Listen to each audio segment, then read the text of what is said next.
Hey there, friends. Dave Paulides, Can-Am Missing Project, copyrighted edition for our video channel. Thank you for being here, and this is a missing persons broadcast just for you. And this is the first one since I've been back since the premiere. Wow. Great time was had. A lot of nice comments. It was great to get out there and meet some of the people that you read from every week, who write to you, keep you up to date. It was a very, very memorable night for me. I actually felt as though Ben was sitting up above us, making sure things went right. And I could feel it. It was really fun to have a lot of good friends there. I had a friend there that I've known since I was 9 years old. Went to school together. When I went to the police department, he went to another police department. He showed up.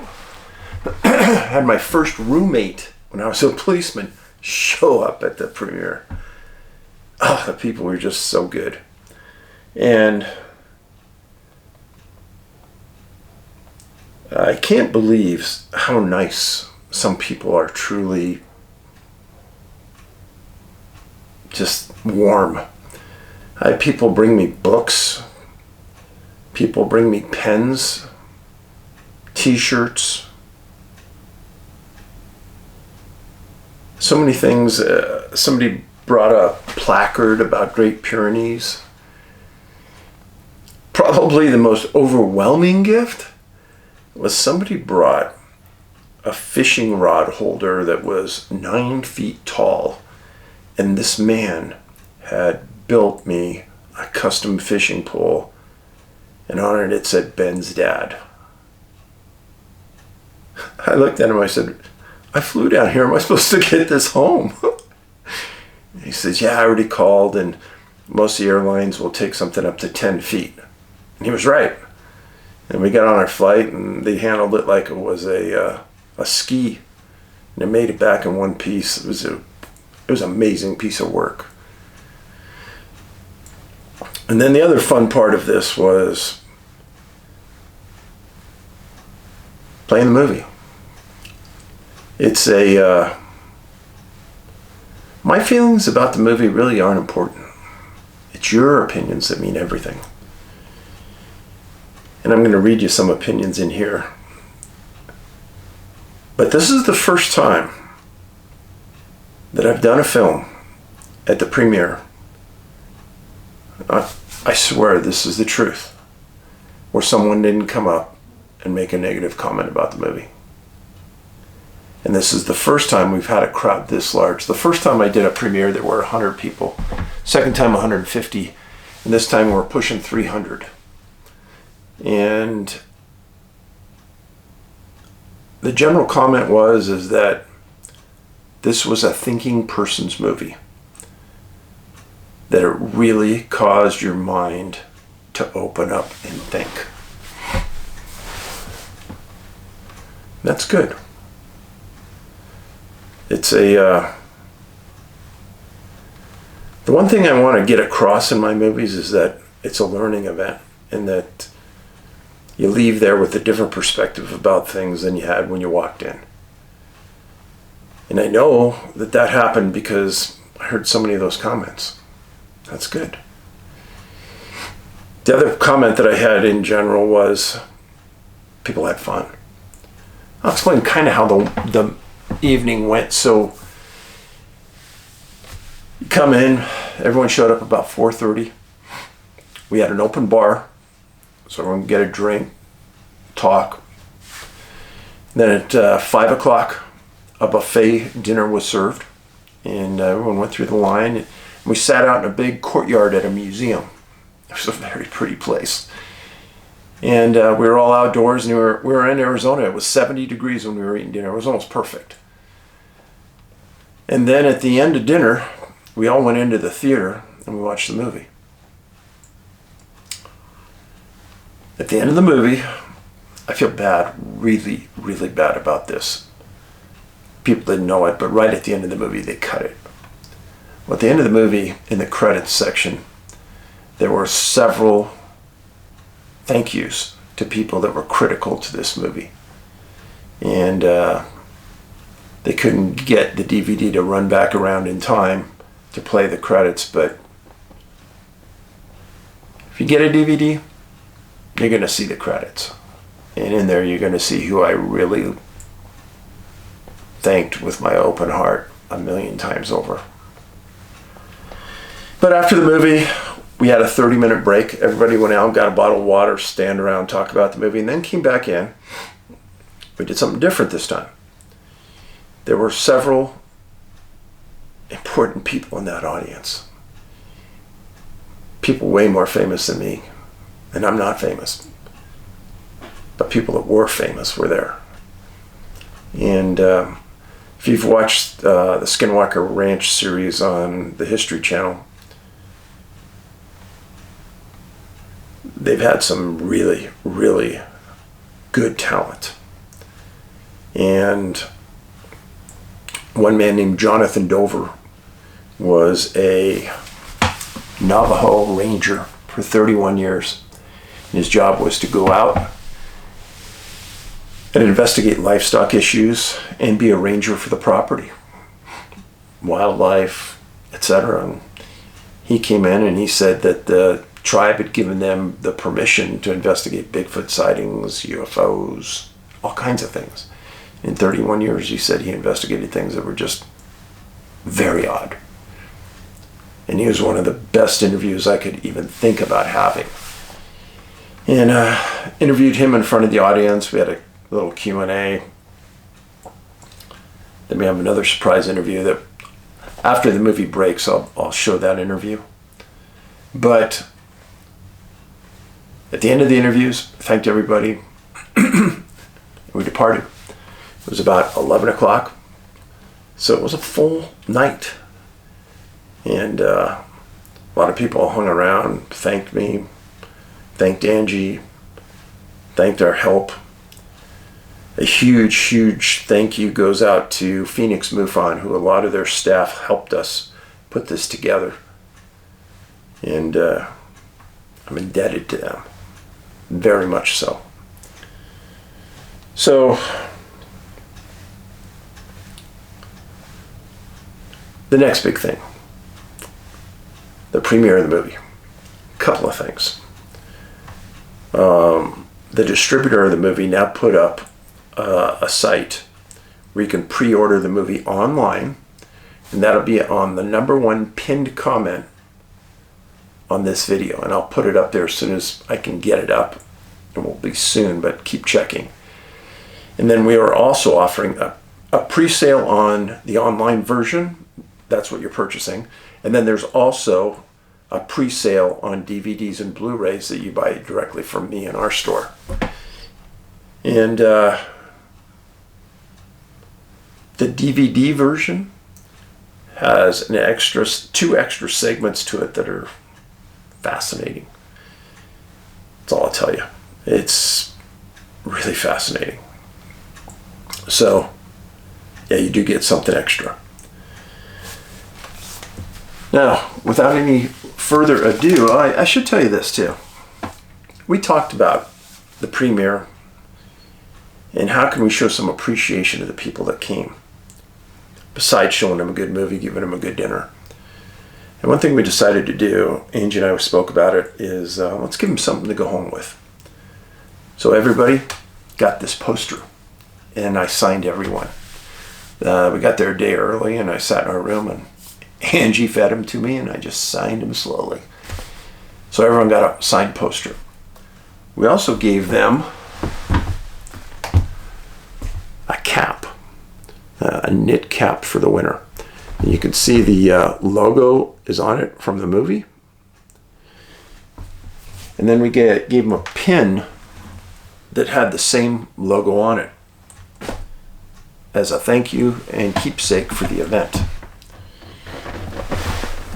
Now, I gotta say, But that cap is very warm. I've been wearing it around. It's been like 20 degrees in Montana. So, and the cap is on our website. But we tried to make it special for you. And I hope I did. And from the feedback, I think a lot of people were happy. So, recent article made Huck very proud. Title was Teen Girl and Her Great Pyrenees Fend Off Mountain Lion Attack. It was on the Sacramento Bee newspaper November 17th, 2022. A cougar attacked a teen girl and her dog in suburban Reno, Nevada. Wildlife officials told news outlets. The 14-year-old was walking with her Great Pyrenees in the Virginia Foothills neighborhood in far south Reno early in the morning of November 10th. When they tangled with the mountain lion. State Department of Wildlife said in a November 17th release. Nestled in arid hills outside the city, human development is comparably sparse around the Virginia foothills community. On the rare occasions people and cougars encounter each other outside of nature, it's often in suburbs like this where the concrete meets the wild, where the city pushes into their territory. The girl and the dog suffered scratches and scrapes during the struggle, but no minor injuries, officials said. Cougars very rarely attack people, and a person with a large and powerful dog by their side seems like it would be even less appealing. It's not clear why the cougar targeted them, wildlife officials said. Authorities later caught the mountain lion and euthanized it. Chances are the Pyrenees was bigger than the cougar. Probably. And I am truly amazed that a cougar would take on a girl and the dog. Cougars are normally afraid of dogs. So my guess is they're going to do a necropsy on the cougar and they're going to find out that there was something wrong. It was sick or had rabies, something. Something was really wrong. But they said that the girl had some scratches, the Pyrenees had some scratches, but yeah, good article. I'm glad the girl was good, and I'm glad the dog was great. Next article. First of all, I just want to let you know that I've been praying for you almost every day since the passing of your son. You have been on my heart, and I commend you for continuing your work into the missing phenomena despite this major life hurdle that I can't even begin to comprehend. Neither can I. My purpose of this email is to tell you that I had a great pleasure of attending your movie premiere in Tempe on Saturday, November 12th. I've been an avid fan and follower of yours and your work since your first documentary. As an avid hiker and nature lover, this topic really hit close to home, and I was immediately engrossed in the research. I've recommended your work, both movies and books, to countless friends and relatives and will continue to do so. At any rate, when I saw the opportunity to attend your event, I jumped on it. Arizona isn't exactly a short trip from my home in Kentucky, but I told my wife there was no way I was missing this event, so I booked my solo trip to Arizona, and off I went, despite your warnings of point of separation. While being excited about the new film, I was even more excited to meet you in person. Jumping to the event itself, it was above and beyond my expectations. I had a blast and was completely enthralled by your film and the live interviews you did. I found myself completely engrossed the whole time and wish the event had gone on a few more hours. In short, I just want to say thank you for bringing this event together. Thank you for allowing an outsider like myself to be part of it. I felt honored to sit in a room with some great names. I also want to thank you for something else. When I watch these documentaries and read the books, it is very easy for me to become detached from the victims and the families. While not meaning to do so, I become more interested in the missing phenomena and forget that there are actual people who are impacted by these disappearances. So I want to thank you for keeping the family and the victims in the forefront of your work. I can tell the families are important to you and that keeping their loss and suffering in mind is important to you, and I appreciate that. Seeing Ray Salmon's wife at the event really drove that home to me. This woman has gone through something I could never imagine, and seeing her in person really drove home to me the gravity of the topic. So thank you for always keeping these people at the forefront of your mind, and thanks for reminding your viewers and readers and fans like myself to do the same. Thanks for that. Yeah, Daniela Salmon. attended. And I spent 2 days with Daniela filming this about her husband who disappeared in British Columbia. Special lady. Really special lady. And she sent me such a nice note after the event. That's really what this is all about, folks. About keeping their name in the news, showing reverence for what the loss they've gone through. And one thing that really means a lot to me is Daniela said, Dave, your facts were absolutely accurate. I appreciate that, Daniela. I told her many times how much I appreciated her being there. It's a lot of people in this world are haters. And they say a lot of bad things. And until you sit across from a victim's family, and you look them in the eye and you see the pain that they've had, and you know it's a relief to them that somebody actually cares about what happened and is taking the time to get it right,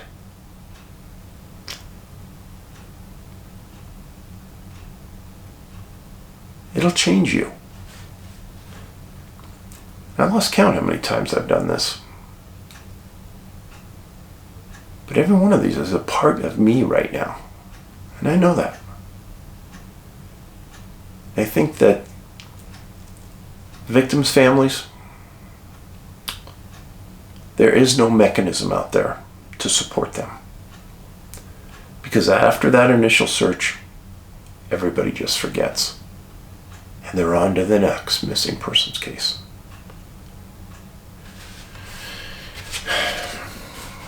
Next letter.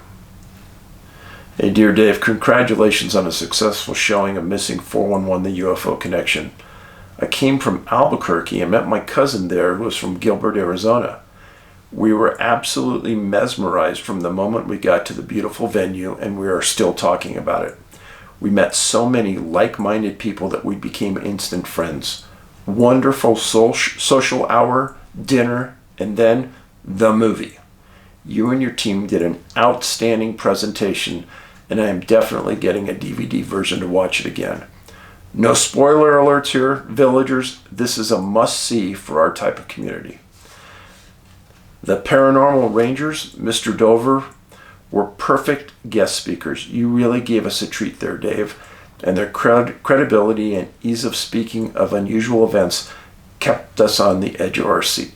Wow. I was blown away that the Navajo Nation takes this so seriously that they had assigned these rangers to investigate what is happening there. I knew you guys would be shocked. Thank you again for having a premiere and going all out. The gift bags were fantastic. And I love the 411 cap. Thanks again, Dave. So, pre-planning this event, one thing I did a lot different from the last time. The last premiere did it on spur of the moment, threw up a camera and just recorded me talking. This time, I brought in another crew that mic'd us up and did it professionally. Cost more money, took a lot more time. Dave, the cameraman, did a fantastic job. Dave Marsh. And definitely use that man again. Okay, next letter. Just listen to the Jonathan Dover interview you recently posted, Navajo Ranger. Very fascinating. There is a sense of authenticity with Jonathan that is truly unique and refreshing. I also want to commend you on your interviewing skills. You do an excellent job asking the right thought-provoking questions. I would love to see you do more interviews similar to this on your channel. I would love to do it too. There aren't a lot of people coming to northern Montana, 70 miles from the Canadian border. But logistically, interviewing people isn't easy. But I agree with you. It's a lot of fun. I enjoy it. And every interview I've done ever, I learned something from it. And in being around Jonathan, every time I've been around him, he reminds me a lot of Harvey Pratt. Give you a little heads up here. I think it's January 12th of this coming year. Harvey, Jonathan, and I are going to be at a conference in Golden, Colorado, right outside of Denver. And it's being put on by Jim Myers at the Sasquatch Outpost. And this will be an epic conference. And Jonathan and Harvey are made from the same mold: spiritual, smart, law enforcement, credible. I'm humbled to be around them every time. But Sasquatch Outpost is going to have the details on that coming up soon. Lastly, Jonathan mentioned something that intrigued me. He spoke about how a Bigfoot-type creature chased and frightened some small kids. This resonated with me because I had a recurring nightmare as a kid and into my adult years of a dark creature chasing me in the woods. The creature never caught me in my dreams, but there was a true sense of fear as I was evading this dark figure. Can't say it was a Bigfoot, but I remember it as something dark attempting to catch me. I haven't had that dream in a while, but it makes me wonder if others have had the dream. So let me say something to you. If a Bigfoot is chasing a child, it's doing it for fun. It's not meaning harm, and it's not trying to catch the child. Why? Because if that Bigfoot wanted to catch the child, it would. It just wants to be part of the fun.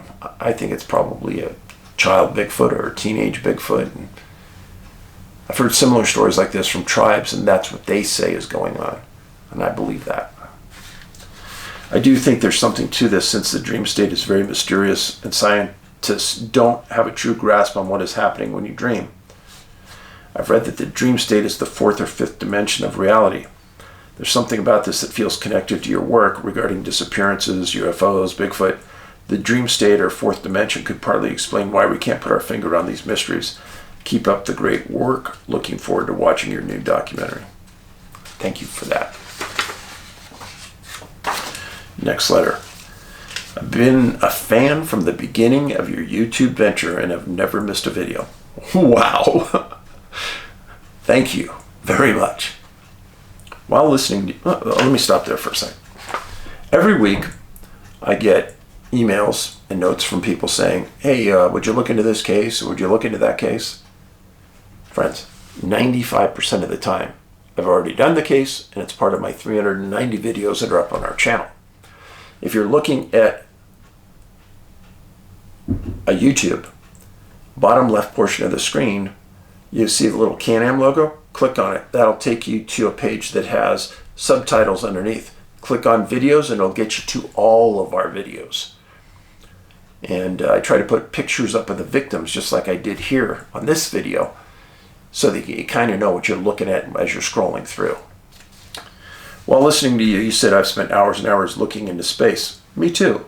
Looking for the UFOs I know is always out there, sometimes driving my friends and family crazy with my obsession, until the night I saw what I've been looking for. I owned and operated a small business in the Central Valley of California for 30 years. I worked long hours and made deliveries to customers after closing shop at 5 p.m. One evening I drove to see a customer at his ranch in the country, just outside of a small town called Escalon, California. While driving, I noticed an unusually bright light in the sky amongst the blanket of stars. I was trying to decide if it was a star, a satellite, or the ever-elusive UFO. Stop right there. Satellites move. And they will continue on a straight path through the sky. They don't zigzag, they don't deviate, they just move slowly at the same pace all the way across the sky. So just because something's moving, don't think it's suspicious. Probably is a satellite if you're seeing it at dark. Upon arriving at the ranch, I get out of my car to greet my customer, who was working on a tractor in his yard. I asked if he had noticed the bright light in the sky. His response was not at all what I expected. He replied, "What the hell did you bring that up for?" His wife walked over and chimed in, "That's what I've been asking him for days." Evidently, I brought up a subject he did not want to talk about. He later told me that his wife had brought up the anomaly repeatedly over the last few evenings. He wanted to dismiss the object as a bright star, and she wasn't going for it, and they had argued repeatedly. So I decided while driving home I would watch the object to decide if it moved or not. I watched it, and yes, it did move. It seemed to be closer. I looked again a few seconds later, but could not find it. I came to a stop sign. While stopped, I strained my neck to look out the top of my windshield to see if I could find it. I found it all right. I should say it found me. Hovering over my car was a giant triangular craft. There it was, what I spent so many years looking for. But the feeling that came over me was not of wonder and awe, but of fear, straight up scared to death. I took off from the stop sign, leaving burning rubber as I could outrun this thing. Stupid thought. The only thought I had was of my family. They will never know what happened to me if that UFO took me. I was not taken, and I got home all right. What a disappointment. I thought I wanted to see a UFO. Be careful what you wish for. Words that began to really mean something to me. Over the years, I have concluded that what I saw was a man-made secret surveillance craft. That would explain the utter fear that consumed me. The area is known as Triangle Alley. I learned from a History Channel documentary, due to the number of sightings of triangular crafts, our government should stop hiding what we all know we have, take pride in the progress that we have made, and move forward together in truth and transparency. I think your latest movie will shine more light on the subject. I can't wait to see it. I'm still looking for the elusive extraterrestrial craft I've seen. Bless you, Dave, Ben. You will never be forgotten. This is your life's work, too. Confusing part to this note. The person said he saw a bright light out in the distance. He didn't say he saw a triangular craft out in the distance. Then suddenly the triangular craft is over the car. Well, you can't say that just because you saw a light, now that light is over the car. Can't do that unless you saw the light come from there to the top of the car and then slowly grow into triangular craft. Triangular crafts have been seen for decades. Now, we may have a triangular craft that's a super secret craft now, but to think we had a triangular craft 60 years ago, yeah, that's a tough one to believe. Just saying, folks. Next letter. Dear Dave, so I started at the beginning of the X-Files on a binge watching crusade. I've done that before. As I stated, watching the first pilot episode within the 20 minutes, it was like listening to you run off one of your cases. All throughout the episode, it talked about missing people all over the country with the same MO. Yet what was really interesting was the episode takes place in rural Oregon. These kids keep coming up missing in the woods, and when they are found, they're found passed away. Scully, who in the show, her character makeup includes not only an FBI agent, but also a medical doctor, and during the examinations, she looks at the feet because the missing boy was out at night running around. See what I'm telling you? At one point, after they were in the forest looking for clues, it started raining. There were so many similarities, and I'll end with this one. Let's see if you and how many others get this one. But at the end of the smoking man is putting evidence away in some classified chamber at the Pentagon. Lastly, at the beginning of the episode, it states in bold white letters, this episode was inspired by actual and true events. That episode aired on September 10th, 1993. The fact that you've been telling these stories and researching this stuff since I can't remember, but it goes to show you someone out there knows what's going on. And I've always felt that Hollywood is closely related with the government in some fashion. And I believe that the government has been using Hollywood to soften the blow for John Q. Public. Anyways, thank you for what you do and believing in us enough to give us enough information to save our own butt or perish. It really is up to us. You guys are family. You're part of the village. Gotta help you out. Dave, thanks. Next letter. Dave, thanks for urging us to take precautions in the wilderness. Is it possible that different types of entities representing varying levels of authority? Perhaps all life forms have hierarchies of power. And if so, as indicated by submission of those lower to those more superior, each creature has its limitations. Most, if not all, religions mirror this idea. Ultimately, all such life is subject to a supreme authority. Why the repetitive activities of entities over and over, century after century, they observe, abduct, and mutilate. Too sharp a learning curve for them, but they possess great intelligence. So what is it, after all this time, that they do not get? A component rare to them, a jewel they lack and seem not to understand, could be the human soul. If inner man and womankind was made, along with our outward selves, in the image of divinity, that then could be the one thing that transcends non-human or counterfeit versions of ourselves. Not even remotely comparable to God, these entities nevertheless continue seeking but never comprehending. Very thoughtful.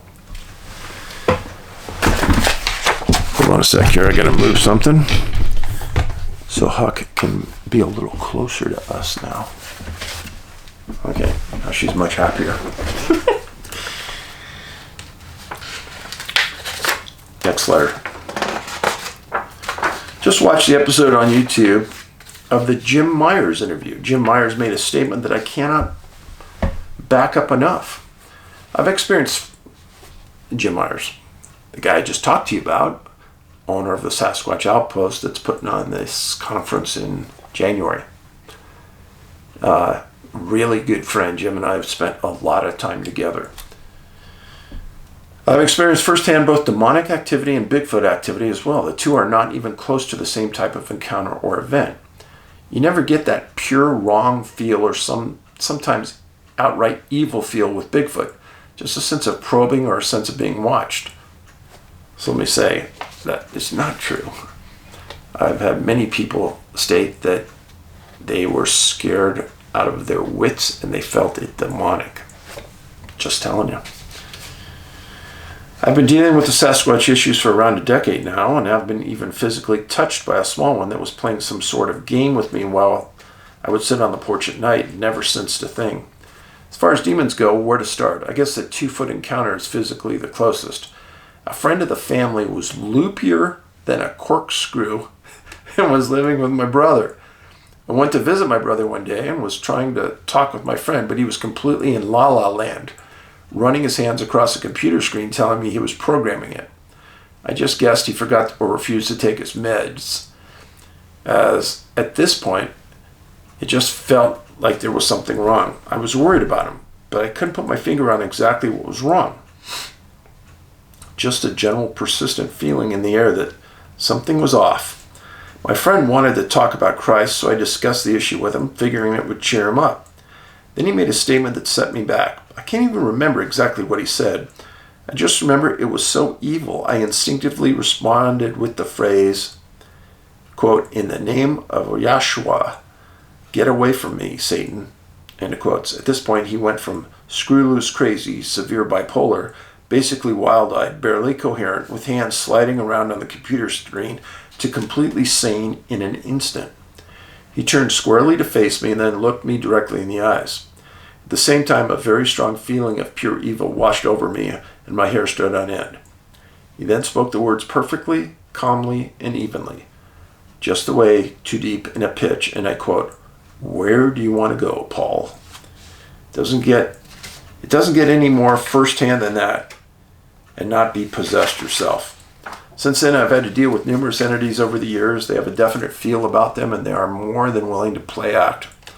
Parentheses, take the physical form, shape, appearance, end of parentheses, as if they are either animate creatures or other types of beings or blobs or even inanimate objects, and can inhabit almost anything, including living creatures.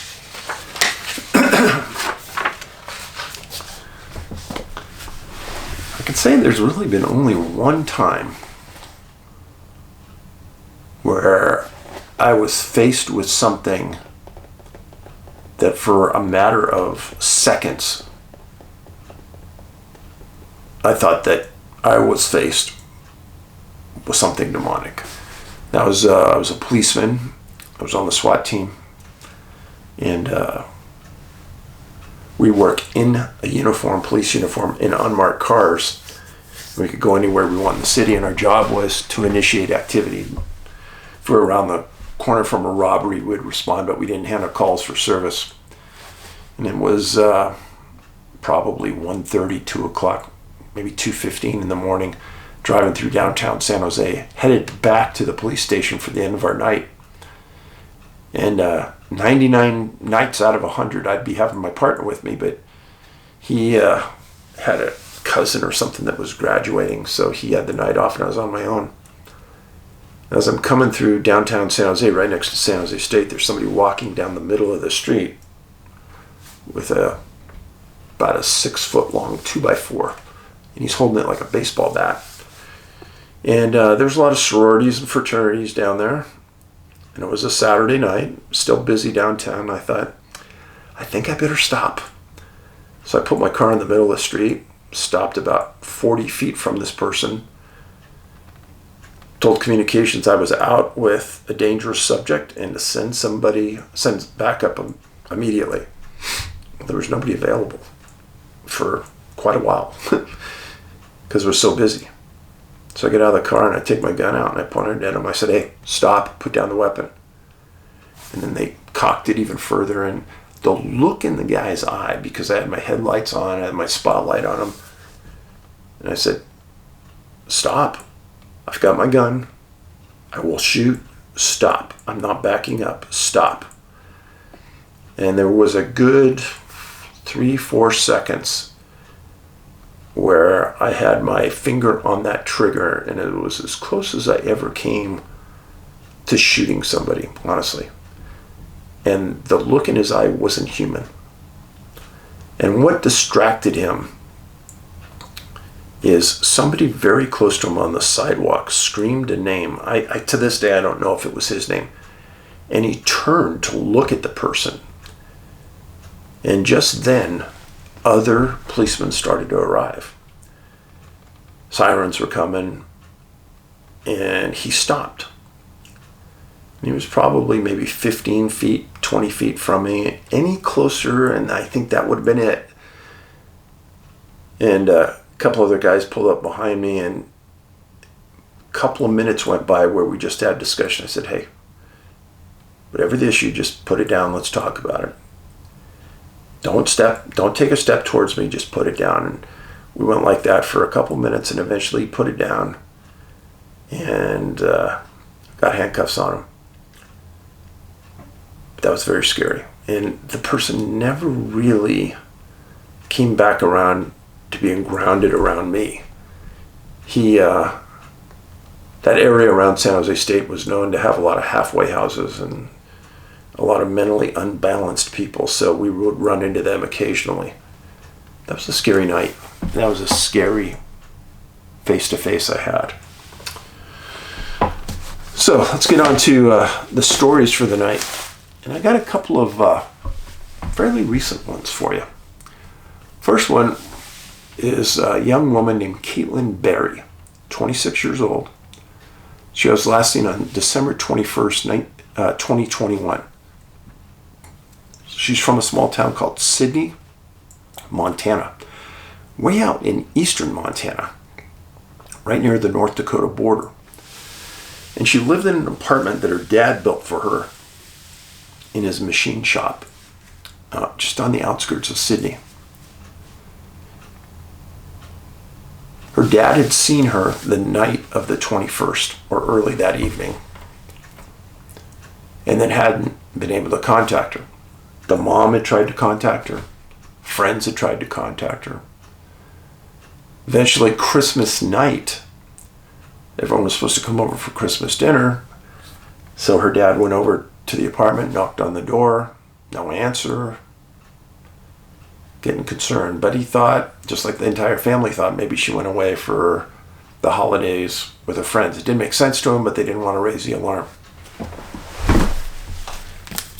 Katelynn was described as 5'4", 100 pounds, and also described as a very attractive young lady. Well, the family decided on December 31st, they still hadn't heard from her, tried her cell phone, weren't getting any answers, going straight to voicemail. Early on December 31st, 2021, the dad reported Katelynn missing to the Richland County Sheriff. Well, the mother was a county assistant state's attorney in Grand Forks. So she had some pull. Well, the Richland County Sheriff organized a search. Canines, drones, helicopters. They went to the cell phone provider and they got a subpoena. And at the same time, they entered the apartment to search it.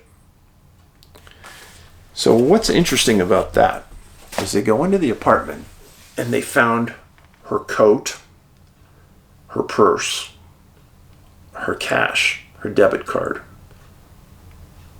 Everything that a young woman would have with her if she left, including her phone, which was dead.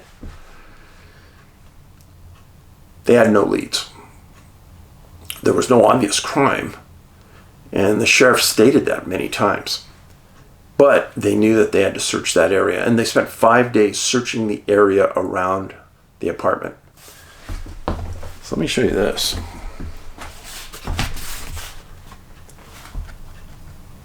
This is Sidney, Montana. This is the outskirts of it. The residence is right here next to the Yellowstone River. Right next to the river. Just like I said many times, the river and water come into play on these cases. So there's fields around here, and they were searching fields, and they weren't finding anything. With the dogs, nothing. Well, they did do a search of the phone with the subpoena, and they found out that the phone showed no outgoing calls after her dad saw her on December 21st. So something they believe happened that night after she saw her dad. And it was freezing cold that night. The sheriff confirmed she took some medications. They never said what. But they decided to perform a second search after 5 days of searching. And on January 20th at 7:30, a group of searchers went out into the fields around the area. And just 2 hours from the start of the search and 1,000 feet from the apartment, they find a body. Well, Dave, how can that be? Just 1,000 feet, 3 football fields. That would have been in the primary search zone. That's correct. Sheriff confirmed that it was her body. It went to the coroner's office, and they stated that the cause of death was hypothermia. Now remember something. Canines already went through that area for 5 days. The area had been previously searched many times. She's missing her coat. Why would she be in the middle of a field? They found nothing in her body, on her body, that would explain her being in that field and freezing to death. She had lived there. She had lived in that area her entire life. She knew it like you know your backyard. The idea that she got lost is craziness. The question is, how did she get outside without her coat on a freezing cold day and night? Yeah. What happened to Katelynn? They stated that there was nothing, bruises or injuries to the body, and the sheriff said that he didn't find it suspicious. Whatever. Obviously hasn't read my books. Okay. Next case. Another recent case. In this case, still not enough has come out about it. And I'm still waiting, but I'm still going to tell you about it. Man's name was Phillip Carnell. This is Phillip. Phillip, 58 years old, missing November 13th, 2022. And recently, 4 p.m., he disappeared. 4 p.m. ring a bell to you? Location was the Ozark National Scenic Riverways in Missouri. Yes, a national park jurisdiction. It's southeast of Van Buren, Missouri, and he was out deer hunting. This is one of those few national park properties that you can hunt on. Well, a friend dropped Phillip off in an area that he wanted to hunt southeast of Van Buren, and then they were going to meet up at 4 o'clock and pick him up. A friend reported him missing the night of November 13th when he went to the location, called for him, searched the area. Phillip was a resident of Sikeston, Missouri. Well, the 14th, the National Park Service went out and they found his rifle near where he was sitting and hunting, and the rifle was laying next to a river, along with, the only thing they'll tell us is personal belongings. Right there, that's suspicious when they're protective with their words like that. So they find the rifle. They know they're in the right area, right? The hunter's not going to go anywhere without the rifle. Why would he lay it next to the river? It makes no sense. None at all. Not even 1%. So the Park Service brings in 150 ground pounders, people that are going to walk the ground and look for things. They brought in planes with FLIR, forward-looking infrared radar. They brought in a boat. They brought in people on horsebacks, and they brought in canine teams. And for 2 days, they found nothing except the personal belongings and a rifle. Canines weren't picking up a scent. Then the third day, November 16th, searchers find a body on an island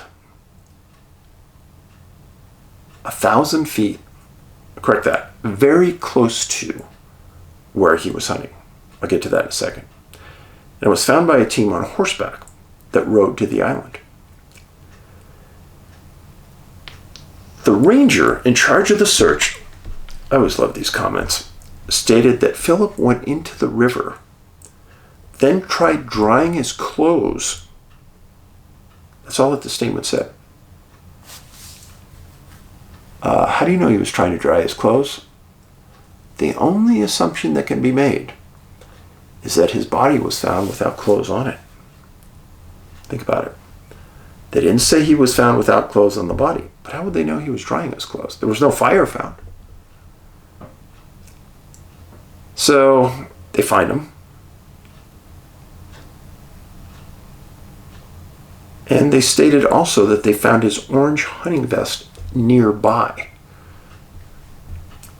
Now, the distance from the hunting bench where he was hunting and where his friend dropped him to where the body was found was 900 feet. 900 feet. How could the canines not pick up that scent? I don't get it. Ranger said he believed that Phillip was lost, and he crossed the slough and the water to chase some game. Now, it's freezing temperatures. I'm not going in some slough with freezing temperatures. That's how you die. Now, why, if that's true, why would Phillip leave his gun on the bank of the river to chase some game into a slough? Here's my point. These people think you're idiots. And they don't think you're going to think about it. You're just going to take their statement, walk away, fat, dumb, and happy. Yeah, okay, yeah, I got it. National Park Ranger said this. It must be true. I'm sorry, folks. I'm not fat, dumb, or happy most of the time. But hunters know, because they're all trained, the gun is a lifeline. If you have your gun and you fire it 3 times, that means you're in distress and you need help. Now, during that first night, Phillip did call his buddy and said he was lost and didn't know where he was. Then the phone went dead. Weird timing for a phone to go dead, isn't it? This has happened many times on my cases. You're hunting? Why is this hunting vest off the body? Why didn't canines pick up the scent?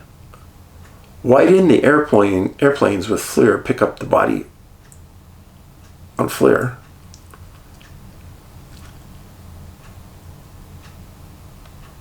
So you think about it. National park, hunters, a subgroup of missing people, water, missing clothes, point of separation, 4 o'clock disappearance. The biggest one, the biggest point to me, is that gun on the bank of the river. Guns don't float, people. If he dropped it in the water, it's in the water, gone. And they said personal belongings were near the gun, but they never said what. So personal belongings, and then they also found his orange hunting vest away from the body on this island. You see how none of this is making sense? And the ranger was trying to be cute with his description by saying, well, he obviously got wet and was trying to dry his clothes. The only thing I can guesstimate from that is that the clothes weren't on the body.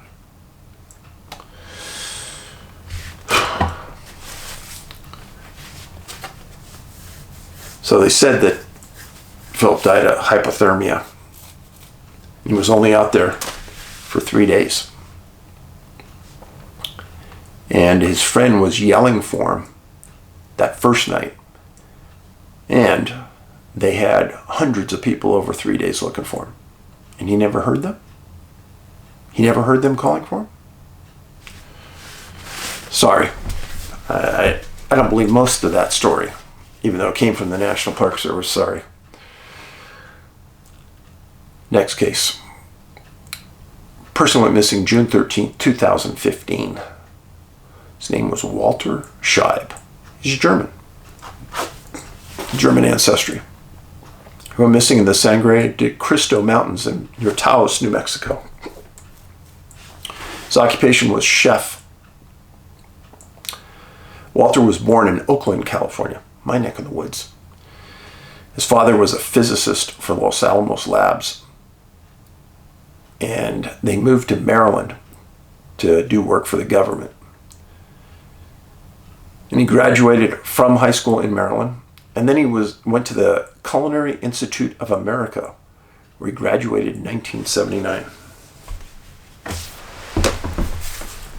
It's a picture of Walter, a very famous man that you have probably never heard of. Here we go. After he graduated from the Culinary Institute, he was recruited at many of the top hotels on the East Coast. His specialty was French cooking. In 1994, the White House had an opening for a chef. Well, without Walter knowing, his wife submitted his application. And he went to the interview and he got interviewed. There were 4,000 applicants. And he was one of the finalists, and he fixed several dishes for Mrs. Clinton. And he was eventually hired as the White House chef for the Clintons. Pretty cool story. And quite an accomplishment for an Oakland-born kid. Well, he was responsible for 20 part-time staff and 5 full-time staff in the kitchen. He was the first American-born White House chef since the position was established in '61. Great accomplishment. So Hillary hired him, and he stayed on through the Clinton years. They actually taught Hillary's daughter how to cook, and he stayed on for a few years when the Bushes came on board, but they let him go.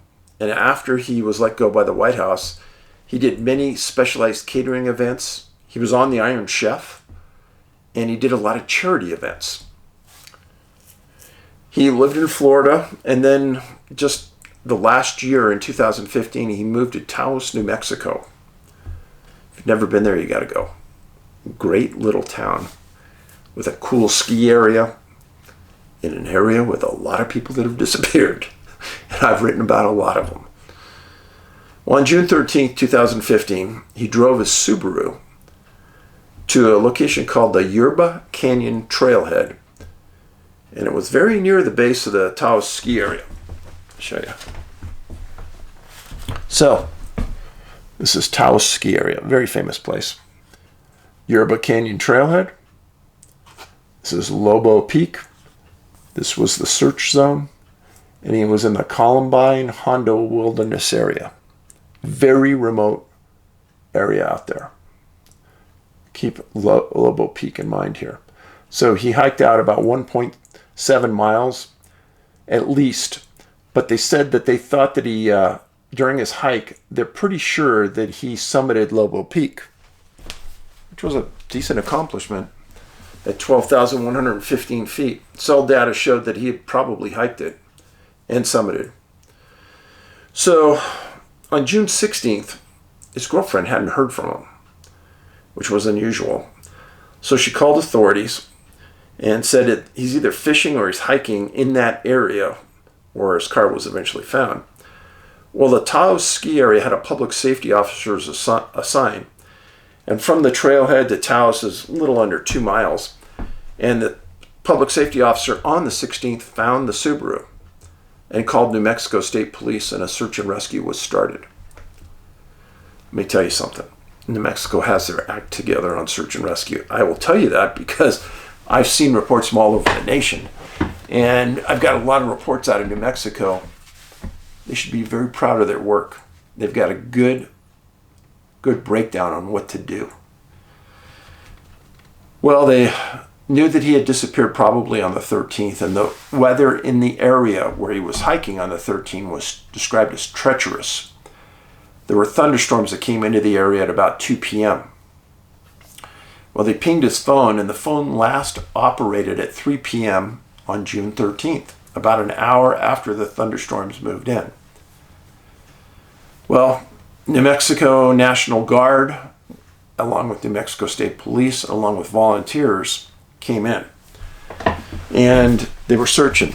And a couple days into the search, 1.7 miles up the trail and 25 yards off trail, some searchers were looking in a gully, and they found his body.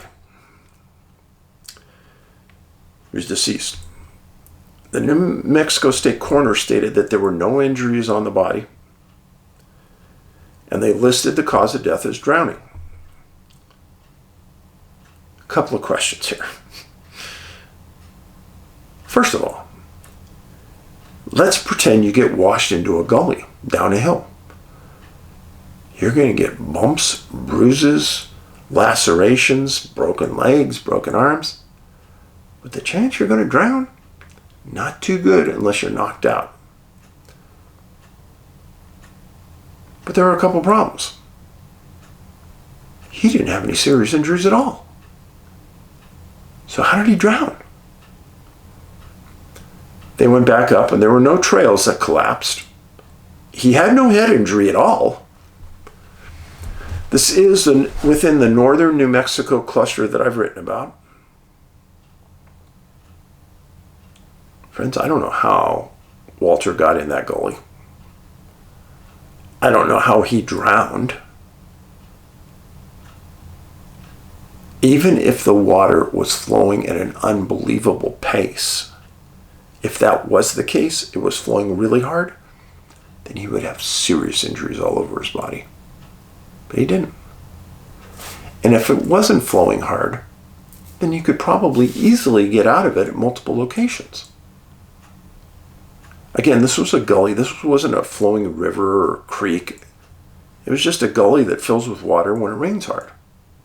It doesn't make a lot of sense at all. A little bit more history about Walter. He was not married at the time, but he had 2 kids. He was a very famous chef. He cooked meals for Jacques Chirac, Nelson Mandela, Tony Blair, Boris Yeltsin, or worked for the presidents Bush and Clinton. You probably never even heard this story before. And it didn't get a lot of press at the time. This is another one of those stories where you don't understand how the person got into the water. You don't understand how the conclusion was made that he drowned, or how he was unable to get out of the water unless he had a severe head injury, or he had a broken leg, or he had a broken arm. None of that. And he's German. Well, friends, those are the stories for today. A lot of you complain, Dave, how come you never talk about current cases? Well, friends, there's 3 cases within 7 years. Now, my policy is I don't usually like talking about current cases because things change over time. And not all the evidence is out there yet. Now, these 3, there's a lot out there. So there you got it. I really thank you for being here. I appreciate your commitment to the missing people cause. And I would appreciate it if you put this on your social media and you talk about it. Remember, we got Christmas coming up. The perfect gift for anyone who likes the outdoors. Fisherman, hunter, hiker, personal locator beacon. A great loving gift. So, I don't sell them and I don't have any interest in them, but I'm just telling you, we carry them. So thanks. Do something nice for people in your community. When you step outside today and you're going to the store, or going and doing an errand, help somebody in need. Be a good person. Paulides out.